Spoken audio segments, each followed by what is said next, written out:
By around 1 in the morning, Miller was completely exhausted. His hands were numb and his whole body ached. But the massive rock still would not move. Before leaving, Miller covered Collins with a blanket. Then he hung a light bulb around Collins's neck to help keep him warm before crawling out of the cave in disappointment. But the situation continued to deteriorate rapidly. On the 6th day of Collins's entrapment, after many volunteers had entered the cave repeatedly, and after meltwater from the campfires outside flowed into the tunnel, the temperature and humidity inside the cave began to fluctuate. This made the already fragile tunnel extremely unstable. Before long, another collapse occurred inside the cave. A crash echoed from the entrance, but Johnny Gerald still stepped forward. Risking being buried alive, he crawled back into the tunnel to rescue his friend. Over the next 8 hours, Gerald entered and exited Sand Cave at least 5 times. As he went, he cleared loose rocks from the path and reinforced the cave walls with wooden boards. At last, he successfully reopened the blocked passage. Although the passage was still extremely narrow, it was at least wide enough for him to bring food to his friend. At that moment, Collins began to cry. He had thought no one would ever come back to save him. By this point, Gerald felt that they could not delay any longer. After all, the cave could collapse again at any moment. When he returned to the surface, he gathered more people and planned to coat the rock with Vaseline. This time, he was determined to free his friend.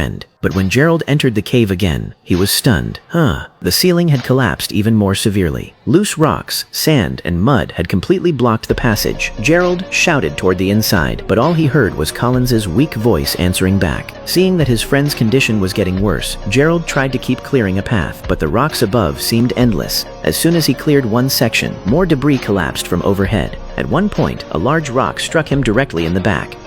Gerald broke down. He knew that if he did not leave immediately, he would be crushed to death inside as well. So he had no choice but to turn back at once and crawl toward the cave entrance. When he finally made it out, the collapsing debris behind him sealed the passage completely. Seeing Gerald sitting at the cave entrance and crying, Homer also tried to go in and rescue his brother, but the guards at the scene stopped him. By this point, entering the cave again meant facing an enormous risk of death, and even if someone did manage to get inside, there was no longer any way to provide Collins with meaningful help.